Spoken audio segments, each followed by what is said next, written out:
Now, my special guest this morning, ladies and gentlemen, Duran Duran's Andy Taylor. Welcome to the show. Welcome. Andy was the musical driving force behind Princess Di's favourite band, helping Simon Le Bon and the gang sell more than 100 million records. That's thanks to hits like Rio, Girls on Film. Even more extraordinary were events behind the scenes, which you can now read in this, Andy's revealing autobiography, Wild Boy. You've had a very rock and roll life, that's for sure. At what point did you think about telling it all? Well, I departed for the second time in 2006, and I'm sort of touching the hem of 50 now, and you have to change lifestyle. Otherwise it can be fairly... But not hairstyle. Lifestyle, but not hairstyle. If you've still got hair, Andy, flaunt it. If you've got hair, flaunt it. If you go to LA, they plug it back in. Now, there are, I mean, so many great stories in the book, but I think one which maybe captures the height of the sort of rock and roll excess is you standing next to a Coke machine waiting for drugs to come out of it. What's said Coke on it? I know, someone found that story. I'd managed to bury that in the memory bank of never coming back, but... Well, that's what I wondered. It was in a recording studio. There's lots of famous stories about recording studios that I can recall. There's great ones about most bands, but the funniest one is the one about Keith Richards. And one morning, apparently, the young engineer goes into the studio after a session, 8 a.m., and he opens up a cupboard, and Keith Richards falls out. Now, I don't. You know, I've been in a lot of cupboards, but I always went home to bed. So, if only Boris Becker could say the same. Now, I mean, did you have problems remembering everything out of interest? I mean, because you cleaned up your act, but... well, funnily, I mean, many years ago, I kind of, you know, got to grips with the fact that, you know, you can't take that kind of abusive pace. But no, a lot of the stuff, really, I looked at everything and went through Gary, journalist and friend of mine, who helped me write it, and we went through, recounted everything from memory, and then looked what was in the public domain, and everything, literally, God bless... Because of the gossip columnists. The British press, God bless them. They may, you know, fly close to the... but they get it all, and everything, right back from 1980 for 20-odd years was there. Of course, some of it's inaccurate, and you need to, you know, kind of put it right. So my memory was pretty good, but the British press, and on the internet now, there's incredible amount of chronological information and stuff. So, yeah, the grey bits aren't too grey, you know.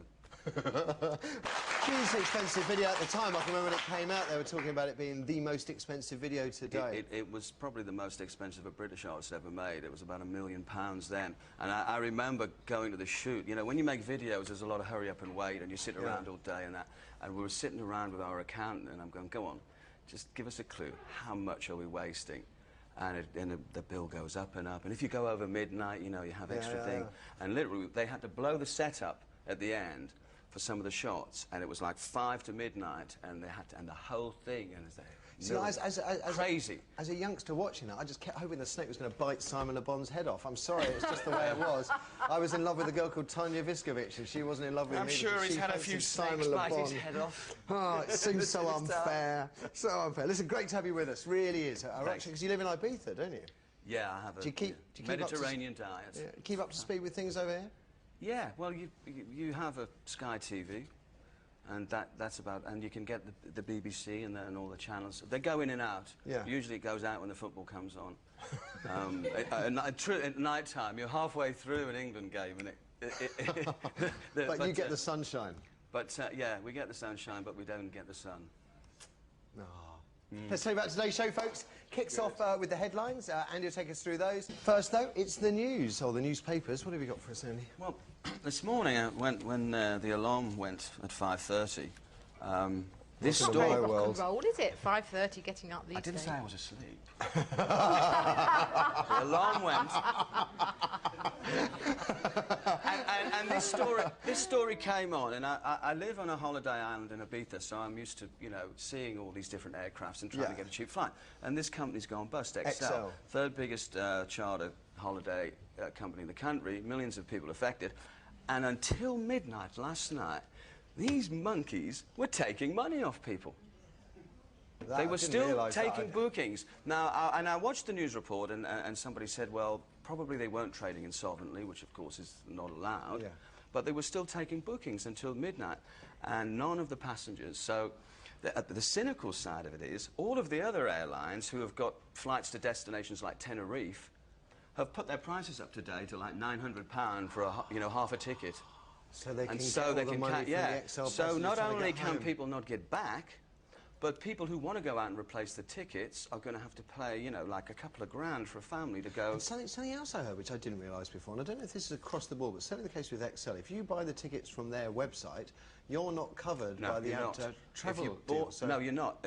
And they had a guy from ABTA explaining this very badly, I may add, and why they didn't blow... this guy, he's good, isn't he? Why they didn't blow the whistle on the company. Right, but a couple of weeks ago I was reading something in some boring financial thing and said that there's only 5 airlines in Europe will survive if oil goes to $170 a barrel. And so, there's going to be more... The price has been dropping, let's go on it, the oil price has dropped now, hasn't it? Yeah. The advice appears to be buy any tickets on your credit card. Although you pay the 2% extra, they often charge you that. It does mean if any more of these airlines are going down, you get your money back. Okay, and there's a nice follow-on, isn't it? Yeah, well, the related story is Zola gets the West Ham job. You've got a Geordie talking about West Ham. So We've got an Italian manager.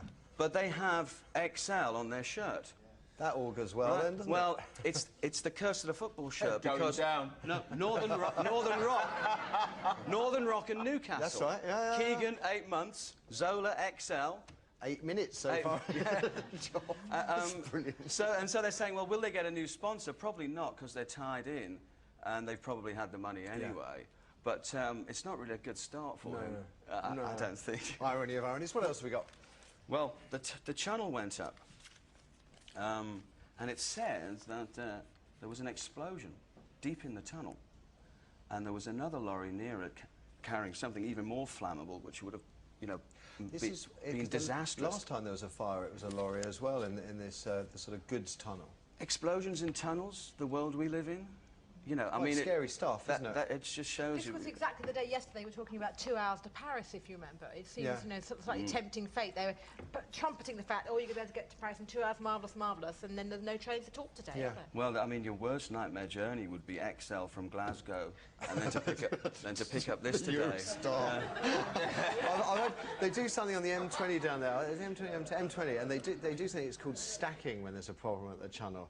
And I've actually been caught at the front of a stack, and they basically just shut the motorway. Right. And I was on it at the front of the queue, which they then, eventually, after about 4 hours, they then exit it from behind. You all turn around and go out. So from being in the front of the queue, yards from getting on the Channel Tunnel, I ended up miles and miles behind. Do you know what's really annoying about that? As soon as the tunnel's closed, they say it's not going to be open today, and yet they take 4 hours to turn the traffic around. Even worse than that, when you come out the other side of the tunnel, you're in France. Oh. It gets worse and worse. Miserable holiday that was. Right, one more from you. Let's not go there. The Red Arrows crashed, but they didn't crash while they were actually doing a manoeuvre. The plane came down. It was the same day the Spanair plane crashed, except we never heard about it. And it's the undercarriage has given way, and the plane's crashed. And it's crashed into a load of cars and by the building. And to me, it was just sort of, how do you make the insurance claim? Third-party fire theft and Red Arrow damage. I mean, sorry, I was standing nearby when a plane hit me on the ground, and I just wonder what the assessors are going to do. Do they get? Are the Red Arrows insured? And the pilots ejected, as well. So they're coming down. It went, and the pilots eject, so they get out of okay. But it's just so crazy. Can you imagine the insurers say, "So we can't pay for your car because the Red Arrow had right of way." Yeah.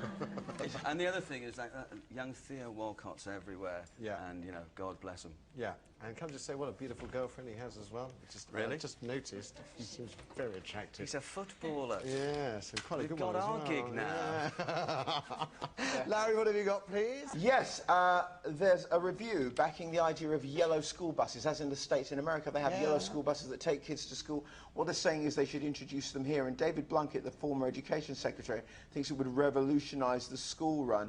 6,600 kids have tried it as an experiment, and they have CCTV trying to get 1 in 5 on there. trying to stop 1 in 5 kids going by car. They think it would actually cut down mums and fathers doing the Funny, isn't it? When you see a yellow bus in Britain, it doesn't look quite as cool as a yellow bus in the States. This is all crazy. We used to have to go and get the bus, threepence, 4 stops, Yeah, hang on everyone at the bus stop. It's true, but I was in Birmingham this week, and I was in Newcastle. Okay, when and there was I went past the school, and the school run was unbelievable. Double, triple park cars. I was really surprised. And the problem is that a lot of places there is not the public transport there anymore to get. Well, do you know? Sorry, can I say in a lot of places where there is the public transport, it doesn't matter. Yeah. It says here that 41% of primary school pupils in the whole country take their Okay, we've got to move on. We've got to move on because after the ad.